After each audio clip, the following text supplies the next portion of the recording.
रिश्ते हमेशा बराबरी वालों में करना चाहिए, ना अपने से नीचे वालों से करो और ना अपने से ज्यादा ऊपर वालों से करो।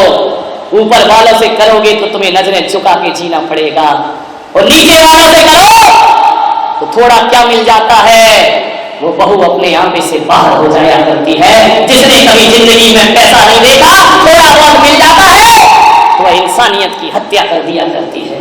माने पर ध्यान रखिए। एक सास बहुरानी ले आई। अब एक बात बताओ, बहू बहुरानी आएगी तो सास को नौकरानी तो बनना ही पड़ेगा। पैसे वालों की है, लड़का बेचारा बिक गया, पत्नी से कुछ कह नहीं सकता, करोड़पति घर की आई है, अभी जेल के अंदर करा देगी, ससुराल पक्ष में आगे दिखा नहीं सकता, जोरू का गुलाम बनना पड़ेगा। और अम्मा को सास रानी नहीं, नौकरानी का जीवन बिताना पड़ेगा, क्योंकि आप उससे कुछ नहीं कह सकते। 8 बजे सोकर उठती। एक दिन सुबह सुबह सासू मां 8 बजे बहू उठती, सासू 4 बजे उठ जाती। झाड़ू लगा रही थी, बेटा उठा। बेटे ने कहा यार इस उम्र में मेरी अम्मा झाड़ू लगा। पत्नी से कह नहीं सकता, क्योंकि बहू नहीं है, बहू रानी है, धनपति के घर की आई है। मैं भी रानी, तू भी रानी, कौन भरेगा पानी। ध्यान रखिए, कुछ नहीं कह सका। उसने अम्मा से कहा कि अम्मा जी ला झाड़ू मैं लगा देता हूं। माँ ने कहा बेटा पागल है क्या, जिस घर में स्त्रियां होती हैं और पति आदमी झाड़ू लगाए, रिद्धि सिद्धि बाहर चली जाती है। मैं झाड़ू लगा दूंगी, कोई बात नहीं है। बेटे ने कहा नहीं मां, मेरे होते तू झाड़ू नहीं लगाएगी, ला झाड़ू मैं लगाऊंगा। माँ ने कहा नहीं बेटा, जब तक हाथ पैर चल रहे हैं मैं झाड़ू। दोनों में तू मैं हो गई, झाड़ू पकड़ के बीच में लगे। बेटे ने कहा मैं लगाऊं। माँ ने कहा आवाज चली गई बहुरानी के पास, झट से अपनी दरवाजा खोला। कमबख्त लोग सोने भी नहीं देते शांति से। झरोखे में से बोली क्यों झगड़ा कर रहे हो सवेरे सवेरे, मेरी नींद डिस्टर्ब कर दी तुम लोगों ने। सास ने देखा कुछ नहीं बहू तू सो जा, और लिया पैसे वाले की बहू, सो जा। बहू ने कहा बात क्या है, झगड़ा क्यों हो रहा है सुबह सुबह। बोले देखना बेटा, ये तेरा पति कहता है मैं झाड़ू लगाऊंगा, और मैं कहती हूँ जब तक घर में महिला है मैं झाड़ू, और मेरे हाथ में चल रहे मैं लगाऊंगी। तो पति ने सोचा शायद अब शर्म आएगी उसे। मालूम है महारानी ने क्या कहा, बोले पागलो झाड़ू के लिए झगड़ा क्यों करते हो, इतनी लड़ाई कर रहा इतने से काम के लिए। तो बोले क्या किया जाए, बोले आपस में बांट लो, एक दिन तुम लगा लिया करो, एक दिन तुम लगा लिया करो। और जा करके फैसला देकर बहुरानी आराम से सो गई। ध्यान रखिए, विचार करिए, उसको काहे की शर्म, ध्यान रखना। बहू लाओ, बहुरानी मत लाओ। जो बड़ी बड़ी सभाएं करता है, हम समाज में जन जागरण कर रहे हैं, दहेज विरोधी आंदोलन।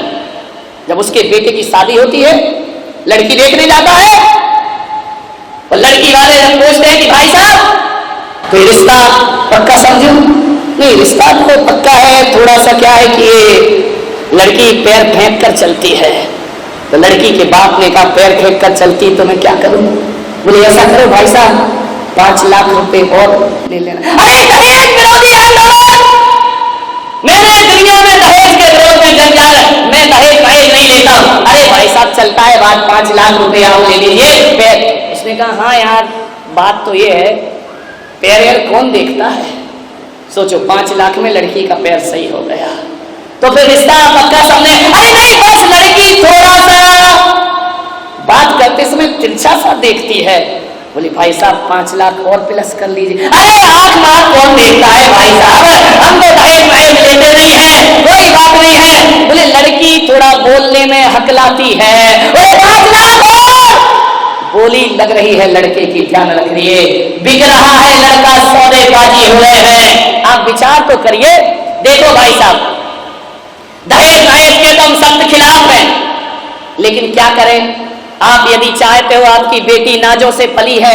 अब आजकल की बेटियां बसों में धक्का तो खाना नहीं चाहती हैं, कौन लंबा लंबा सफर ट्रेन से, हमें कुछ नहीं चाहिए। तुम्हारी बेटी आप चाहो कि बसों में धक्के नहीं खाए, एक 10-20 लाख की कार तो हम तो जिंदगी में उस कार में बैठेंगे नहीं, हमने तो सौगंध खाई, हम जिंदगी में कभी दहेज नहीं लेंगे, हम तो समाज सेवक लोग हैं, हम तो सोशल वर्कर। लेकिन लड़कियां कहाँ मानती हैं आजकल, एक कार हो जाए तो फिर मामला। और देखो भाई साहब, हम लोग गांधीवादी लोग हैं, हम तो पुराने जमाने के लोग हैं, हमारे यहाँ नौकर नौकरानियां तो रहती नहीं है। लेकिन आजकल की बेटियां खाना बनाना कहाँ जानती हैं। एक काम करो,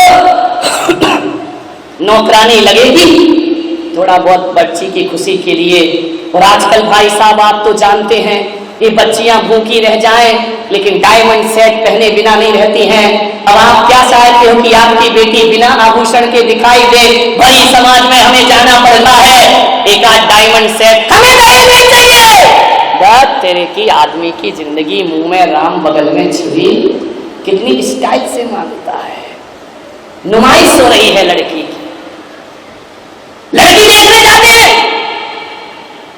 लड़के लड़की को अलग बंद कमरे में छोड़ देते हैं कि बेटा आप बात कर लो। हम माँ बाप बाहर बात कर रहे हैं, बाहर नोटों की बात हो रही है, अंदर लड़के लड़की बात हो रहे हैं। तो कैसी झांकी बना रखा है बेटियों को, प्रदर्शनी बना रखा है बेटियों को। लड़के ने पूछा क्यों, तुझे गाना गाना आता है? लड़की ने नीची निगाह करी, बोले नहीं मुझे गाना नहीं आता है। तो बोले एक बात बता, तुझे नाचना आता है? लड़की ने कहा नहीं मुझे नाचना नहीं आता है। पूछे जा रहा। लड़की ने कहा एक प्रश्न मैं पूछ सकती हूँ? लड़के ने बोला पूछो, क्या पूछना है? बोले तुझे ढोलक बजाना आती है? उसने कहा क्या बदतमीजी है? बोले आप 1 घंटे से बदतमीजी कर रहे हैं मेरे साथ कि तुझे नाचना आता है कि नहीं, गाना आता है कि नहीं। प्रश्न किए जा रहे हैं और मैंने एक प्रश्न कर लिया तो बदतमीजी हो गई। बदतमीजी आपने शुरू की है। आप मुझसे पूछ रहे तुझे गाना आता है, तुझे नाचना आता है? कम वक्त जरा ये बता तुझे ढोलक बजाना आती है कि नहीं? बोले क्या मतलब है? बोले जब मैं नाचूंगी गाऊंगी ढोलक क्या तेरा बाप बजाएगा? मान्यवर लड़कियों को थोड़ा सा तैयार रहना होगा। दहेज के भेड़िए घर में आए, धक्के मार कर भगा दीजिए। लड़की के पिताओं से कहूंगा दहेज के लोभियों को अपने घर में कभी घुसने मत देना। सासुओं से निवेदन है, घर में बहू लाना, बहुरानी मत लाना, ध्यान रखें। हर सास हर लड़के की मां सोचती मेरे घर में पैसे वाले की बहू आना चाहिए। जीते जी घर की लक्ष्मी को अंगारों में भार दिया, दौलत के अंधों ने निर्धन की बेटी को मार दिया। दौलत के अंधों ने निर्धन की बेटी को मार दिया। पहले तो मीठी बातों से उसका मन फुसलाया, फिर एक रोज अंधेरे कमरे में उसको बुलवाया। मुंह पर पट्टी बांध दी गई, शोर नहीं मच पाया। जल्दी ही 2 हाथों में फिर एक 16 सुलगाया और तड़पती अबला पर फिर तेल झमाझम छाड़ दिया। दौलत के अंधों ने निर्धन की बेटी को मार दिया। लड़की कैसी रहती है ससुराल में, विचार करिए। जीवन भर के लिए अरे जो दासी बनकर रहती है, जिसमें बहे सभी का मन जो उन लहरों में बहती है। तानों के तीखे बाणों को जो हंस हंस कर सहती है, चाहे दम घुट जाए मगर जो मुख से कुछ ना कहती है। तो मर्यादा की उस मूरत को ये कैसा अंजाम दिया। दौलत के अंधों ने निर्धन की बेटी को मार मार दिया। वो देश के हालात क्या है? बाहरे मेरे देश यहाँ पर सब संभव हो जाता है। रिश्वत का साबुन हत्या के धब्बे तक धो जाता है। बिका हुआ कानून कहीं पर आके मुंह में सो जाता है। सुनवाई का नाटक कर प्रकरण फाइल हो जाता है।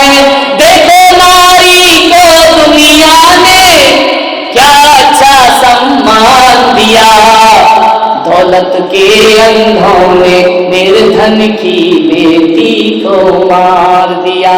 जीते जी घर की लक्ष्मी को अंगारों में भार दिया। दौलत के अंधों ने निर्धन की बेटी को मार दिया। दौलत के अंधों ने निर्धन की बेटी को मार दिया। मान्यवर विचार करिएगा, सोचना है आपको। मैं लड़की के माता पिता से निवेदन करूंगा कि आपके पास पैसा है, आपके पास धन है, आपके पास रुपया है, अरे झूठी सालों सोबत में अपनी बेटी की शादी में करोड़ों रुपए बर्बाद मत करिए, ध्यान रखिए। आज आपके पास है, आज अपनी बेटी की शादी में करोड़ों रुपए दान करते हैं। किसी गरीब की बेटी तुम्हारे इस दिखावे के कारण एक दिन हत्या की बलिवेदी पर चढ़ जाया करती है। ध्यान, जीते जी घर की लक्ष्मी को अंगारों में भार दिया। दौलत के अंधों ने निर्धन की बेटी को मार दिया। दौलत के अंधों ने निर्धन की बेटी को मार दिया। पहले तो मीठी बातों से उसका मन फुसलाया, फिर एक रोज अंधेरे कमरे में उसको बुलवाया। मुंह पर पट्टी बांध दी गई, शोर नहीं मच पाया। जल्दी ही दो हाथों में फिर एक सोला सुलगाया और तड़पती अबला पर फिर तेज झमाझम छाड़ दिया। दौलत के अंधों ने निर्धन की बेटी को मार दिया। लड़की कैसी रहती है ससुराल में? विचार करिए। जीवन भर के लिए अरे जो दासी बनकर रहती है, जिसमें बहे सभी का मन जो उन लहरों में बहती है। तानों के तीखे बाणों को जो हंस हंस कर सहती है। चाहे दम घुट जाए मगर जो मुख से कुछ ना कहती है। तो मर्यादा की उस मूरत को ये कैसा अंजाम दिया। दौलत के अंधों ने निर्धन की बेटी को मार दिया। और देश के हालात क्या है? बाहरे मेरे देश यहाँ पर सब संभव हो जाता है। रिश्वत का साबुन हत्या के धब्बे तक धो जाता है।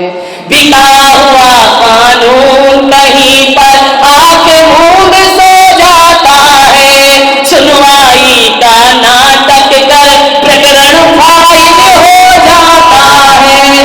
देखो नारी को दुनिया ने क्या अच्छा सम्मान दिया। दौलत के अंधों ने निर्धन की बेटी को मार दिया। जीते जी घर की लक्ष्मी को अंगारों में भार दिया। दौलत के अंधों ने निर्धन की बेटी को मार दिया। दौलत के अंधों ने निर्धन की बेटी को मार दिया। मान्यवर विचार करिएगा, सोचना है आपको।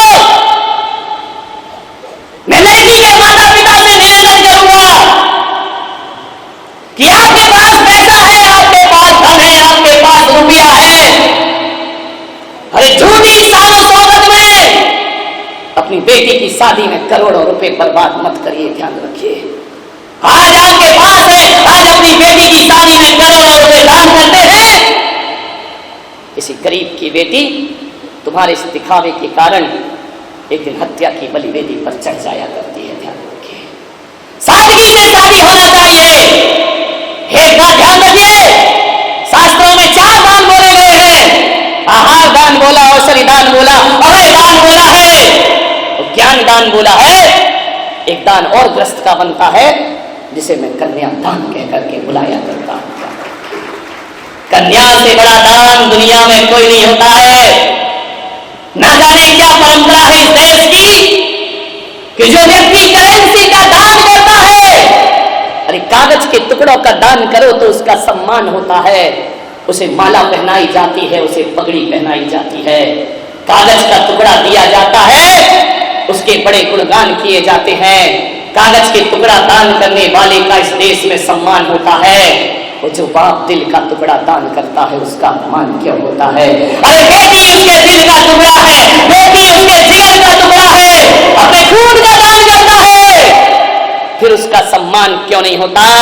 नीति तो कहती है कि देने वाला बड़ा होता है और लेने वाला छोटा होता है, लेकिन ये कैसी परंपरा बना दी कि कन्या देने वाला छोटा होता है और लेने वाला बड़ा।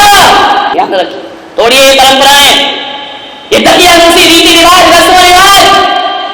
दिल का टुकड़ा देने के बाद भी वो छोटा बना रहता है, वह झिड़कियां सुनता है, वह ताने सुनता है लड़की का पिता। मान्यवर, यदि इन परंपराओं को नहीं बदला गया तो मेरे देश की बेटियां दहेज की बलिवेदी पर चढ़ती रहेंगी, और ना जाने कितनी बेटियां इस देश में फांसी के फंदे पर झूली होंगी, कितनी बेटियों को जिंदा जला दिया गया होगा, कितनी बेटियां दर की ठोकरें खाए। ये अमीर लोगों के कारण है, ध्यान रखिए। झूठा दिखावा और शान शौकत। हमारी लड़की की शादी है, मैं कहता हूं किसी मंदिर में पैसा दे देना, लेकिन लड़के बालों को कभी दहेज में 1 रुपया भी देने का तो साहस नहीं करना, वरना हर गरीब भगवान से कहेगा कि भगवान सब देना लेकिन हमारे घर में लड़की को जन्म मत देना। ध्यान रखिए, आपकी झूठी शान शौकत। एक समाज है राजस्थान में, नागदा समाज, जैन समाज की समाज है। मैं बड़े आदर से उसका नाम लेता हूं। उस समाज में न दहेज लिया जाता है और न दहेज दिया जाता है। अगर पति भी होगा तो लड़की की शादी वैसे ही करेगा जैसे साधारण लोग करते हैं। गरीब भी होगा तो शादी वैसे ही होगी। सामूहिक विवाह का आयोजन किया जाता है। मान्यवर, अबलाओं के साथ खिलवाड़ मत करिए। कन्यादान से बड़ा दुनिया में कोई दहेज नहीं हुआ करता है, कन्या से बड़ा कोई दान नहीं हुआ करता है। मान्यवर, अपने सीने के टुकड़े को किसी अनजान घर में दे देना ये किसी लड़की के पिता की बस की बात है, हर किसी के बस की बात नहीं हुआ करती है। सोचना है, बरसों साथ रहती है, 20-20 साल, एक पिता उस लड़की को नाचों से पाल पोस करके बड़ा करता है। कितने अरमान होंगे उस पिता के जिस लड़की को प्रताड़ित करके मार डाला है। उसने तो सोचा होगा कि मेरी बेटी ऐसे घर में जा रही है कि बाबुल का घर भूल जाएगी तो सब ससुर के घर को अपना घर स्वीकार करेगी। मान्यवर, सोचिए, आप कभी कल्पना करिए। मैं कहता हूं कन्यादान से बड़ा दान दुनिया में कोई दूसरा नहीं हो सकता है। लड़की वाले लड़की देने के बाद भी लड़कों वालों का एहसान मानते हैं। हकीकत में तो एहसान लड़के वालों को मानना चाहिए कि उसने तुम्हारी अपनी बेटी तुम्हारे यहाँ दान में दे दी है। अरे तुम्हारी औकात तो बारात लाने की भी औकात नहीं बची है। आजकल तो लड़की ही बारात लेकर के आ जाती है। विचार करिए, किस बात की छाती चौड़ी करे घूमते हो? सारा पैसा लड़की पक्ष से ले लिया जाता है, झूठी शान शौकत बगाते हुए घूमते हो। आपके जीवन आप तो एक भिखारी को रोटी नहीं दे सकते हैं। एहसान मानो कि उसने अपनी बेटी तुम्हें दे दी है। एक बात ध्यान रखना, एक लड़की का बाप अकेली बेटी नहीं देता है, तुम्हारे घर को हजारों हजारों रिश्ते दिया करता है। लड़की के बाप ने गरीब लड़की नहीं दी है। अरे ये लड़की का बाप यदि अपनी लड़की नहीं देता तो लड़की के पिता तुम्हें सास ससुर बनने का सौभाग्य प्राप्त नहीं होता। एक रिश्ते दिए हैं लड़की के पिता ने, एक